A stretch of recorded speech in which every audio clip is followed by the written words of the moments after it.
Hello guys, welcome to the education board. आज हम पढ़ेंगे क्लास 7 का chapter number 1 nutrition in plant. तो सबसे पहले डेफिनेशन आती है न्यूट्रिशन की। न्यूट्रिशन की डेफिनेशन है nutrition is the mode of taking food by an organism and its utilisation by the body.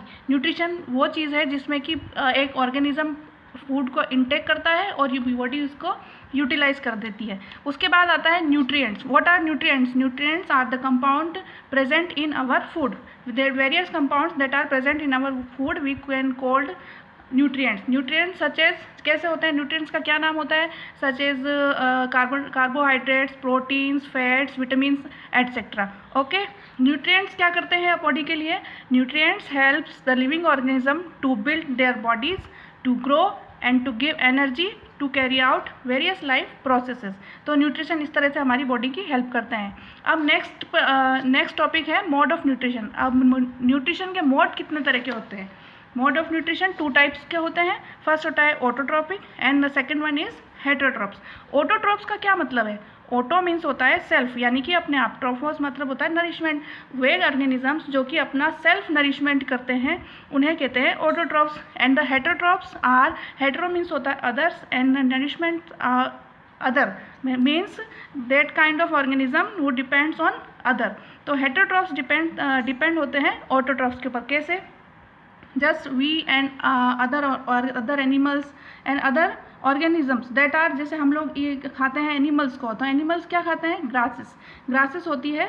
फिर वही हुआ ऑटोट्रॉप। तो हम डायरेक्टली और इनडायरेक्टली डिपेंड करते हैं ऑटोट्रॉप्स के ऊपर। तो आप समझ गए होंगे मोड ऑफ न्यूट्रिशन 2 टाइप्स का होता है। फर्स्ट है autotrophs and the second one is heterotrophs. Mode of nutrition जानने के बाद अब हमारे मन में सवाल होते हैं कि how plants make their food. खाना कैसे बनाते हैं प्लांट्स, और from where they obtain raw materials. अब जो खाना बनेगा उसके लिए जो मटेरियल्स है वो कहाँ से लाया जाएगा, and how can they transport in various part of plant. अब खाना तो बन जाएगा लेकिन वो ट्रांसपोर्ट कैसे होगा प्लांट के वेरियस पार्ट्स के अंदर? तो इन सब का आंसर है फोटोसिंथेसिस। फोटोसिंथेसिस के थ्रू प्लांट्स अपना फूड बनाते हैं। तो फोटोसिंथेसिस क्या होती है? फोटोसिंथेसिस का मतलब होता है the food making process in plants. किसको कहते हैं?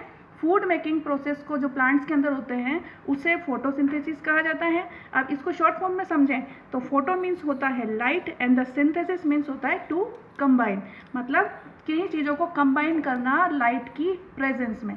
ओके, अब देखो फोटोसिंथेसिस के लिए प्लांट्स को किन किन चीज़ों की ज़रूरत होती है। हम इनको 4 पार्ट्स में डिवाइड कर सकते हैं।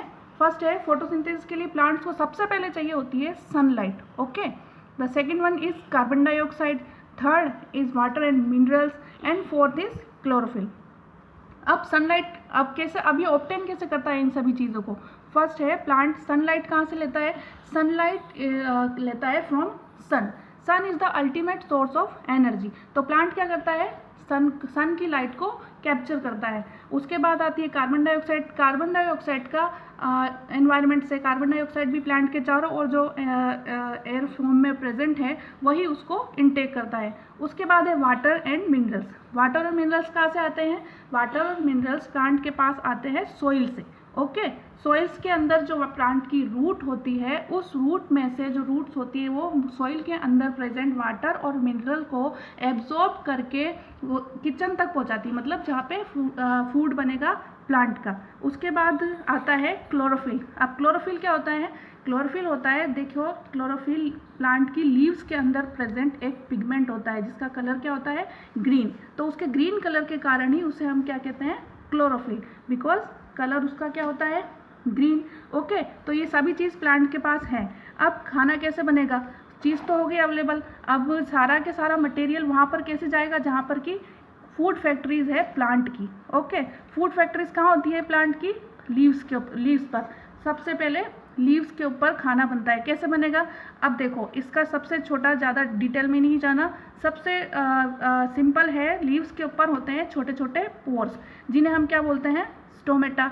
ओके, स्टोमेटा में छोटी सी ओपनिंग होती है जिसके थ्रू सनलाइट और कार्बन डाइऑक्साइड को वो कैप्चर करता है और अपने अंदर उसको स्टोर करता है। ओके, उसके बाद स्टोर करने के बाद जो नीचे रूट्स के थ्रू जो वाटर और मिनरल्स उसने ऊपर लेके आया है, देखो पूरा प्लांट बटा होता है सेल्स के अंदर। ओके, सेल्स होती है सबसे स्मॉलेस्ट यूनिट होती है सेल। तो सेल के अंदर ही सेल्स एक के ऊपर एक इस तरह से जमी रहती हैं कि उनके अंदर एक गैप होता है जिसको हम वेसल्स कहते हैं। वेसल मतलब जैसे कि पाइप होता है ना हमारे, वैसे वेसल्स होती है। ओके, तो रूट्स जो पानी और वाटर मिनरल्स को एब्जॉर्ब करती है उसे उस वेसल्स के थ्रू किचन जहाँ होता है प्लांट का मतलब लीव्स के पास पहुँचा देती है। अब लीव्स फोटोसिंथेसिस का प्रोसेस शुरू करती है। अब फोटोसिंथेसिस के प्रोसेस को हम एक इक्वेशन के थ्रू इजीली समझ सकते हैं। इस इक्वेशन में क्या आएगा, सबसे पहले आएगा कार्बन डाइऑक्साइड। कार्बन डाइऑक्साइड को हम CO2 बोल सकते हैं। उसके बाद कंबाइन होता है किसके साथ कार्बन डाइऑक्साइड, वाटर के साथ। वाटर को हम H2O बोल सकते हैं। तो CO2 प्लस H2O, अब ये दोनों मिलके क्या बनाएंगे, कार्बोहाइड्रेट्स बनाएंगे। ओके, और ऑक्सीजन रिलीज करेंगे। ठीक है, तो हम पूरा प्रोसेस इस तरह से होगा फोटोसिंथेसिस का। बट लेकिन इसके अंदर सनलाइट और क्लोरोफिल की प्रेजेंस में ही ये प्रोसेस होगा। ठीक है, इन्हें हम भूलेंगे नहीं बिल्कुल भी। तो स्मॉलेस्ट वे में हम ये कह सकते हैं कि CO2 प्लस H2O बनाते हैं कार्बोहाइड्रेट्स एंड रिलीज करते हैं oxygen in the presence of sunlight and chlorophyll. Okay, अब कार्बोहाइड्रेट्स क्या होते हैं, कार्बोहाइड्रेट्स वो कंपाउंड होते हैं जिसमें कार्बन, हाइड्रोजन और ऑक्सीजन के मॉलिक्यूल प्रेजेंट होते हैं। ठीक है, इस स्टार्च भी बनता है, तो स्टार्च को भी हम कार्बोहाइड्रेट ही कह सकते हैं। ठीक है, ग्लूकोज C6H12O6, तो ग्लूकोज कार्बोहाइड्रेट ही होता है जो कि इनके रिएक्शन के बाद बनता है, और ऑक्सीजन रिलीज होती है जो कि हमारे लिए प्राणवायु होती है। ओके, तो ये इक्वेशन आपको समझ में आ गई होगी। अब हम ये कैसे बता सकते हैं कि इस फोटोसिंथेसिस के प्रोसेस में स्टार्च बनता है, तो इसके लिए एक एक्टिविटी है जो आपकी बुक में दी हुई है, और प्रीवियस 6 क्लास में भी आपने ये एक्टिविटी करी थी कि एक प्लांट को 5-7 दिन तक सनलाइट के बगैर रखा जाए और एक सनलाइट के अंदर रखा जाए। तो बिना सनलाइट वाला प्लांट येलो हो जाता है। क्यों? क्योंकि उनमें सन के थ्रू फोटोसिंथेसिस नहीं हो पाता है और उसमें स्टार्च नहीं बनता है। और इसी को हम आयोडीन के टेस्ट के थ्रू भी समझ सकते हैं कि आयोडीन जब टेस्ट हम करते हैं तो आयोडीन स्टार्च के साथ रिएक्ट करके ब्लू कलर देता है, जबकि अगर स्टार्च नहीं होता है तो आयोडीन रिएक्ट नहीं करेगा। तो इस तरह से हम प्रूफ कर सकते हैं कि फोटोसिंथेसिस के अंदर कार्बोहाइड्रेट्स बनते हैं, स्टार्च बनता है। ओके, उसके बाद अब टॉपिक आता है कि जिन प्लांट्स के अंदर जो प्लांट्स ग्रीन नहीं होते हैं उनमें क्या फोटोसिंथेसिस होता है या नहीं होता है, वो खाना कैसे बनाते हैं। तो without chlorophyll other plants also have chlorophyll. आपने कई प्लांट्स देखे होंगे जिनकी लीव्स वाइट होती है, किसी की पर्पल होती है, किसी की पिंक होती है। तो अलग अलग तरह के प्लांट्स के अंदर अलग अलग तरह के पिगमेंट्स पाए जाते हैं। जैसे कि ग्रीन प्लांट्स के अंदर ग्रीन पिगमेंट पाया जाता है जिसको हम क्लोरोफिल कहते हैं। उसी तरह से ब्राउन पिगमेंट, ग्रीन पिगमेंट के अलावा ब्राउन एंड येलो पिगमेंट, अलग अलग पिगमेंट्स प्रेजेंट होते हैं। तो उसके थ्रू वो लोग फोटोसिंथेसिस प्लांट्स कर सकते हैं।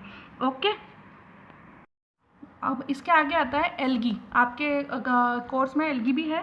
तो एल्गी कैसे पहचानोगे आप एल्गी को?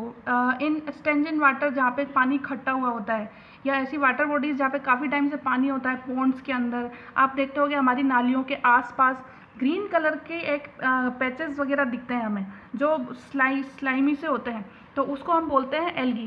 ग्रीन होती है एल्गी। तो अब एल्गी भी क्या होती है, फोटोसिंथेसिस करती है, इसी वजह से वो ग्रीन होती है। तो एल्गी भी अपना फूड खुद बनाती है फोटोसिंथेसिस के थ्रू। तो एल्गी होती है green and are green in colour, also prepare food by photosynthesis. तो दोस्तों इस लेसन के टॉपिक्स यहीं हम फिनिश करेंगे। बाकी के टॉपिक्स को हम नेक्स्ट वीडियो में डिस्कस करेंगे। ओके, अगर आपको ये वीडियो पसंद आई हो तो please do like, subscribe and share. Okay, take care, bye.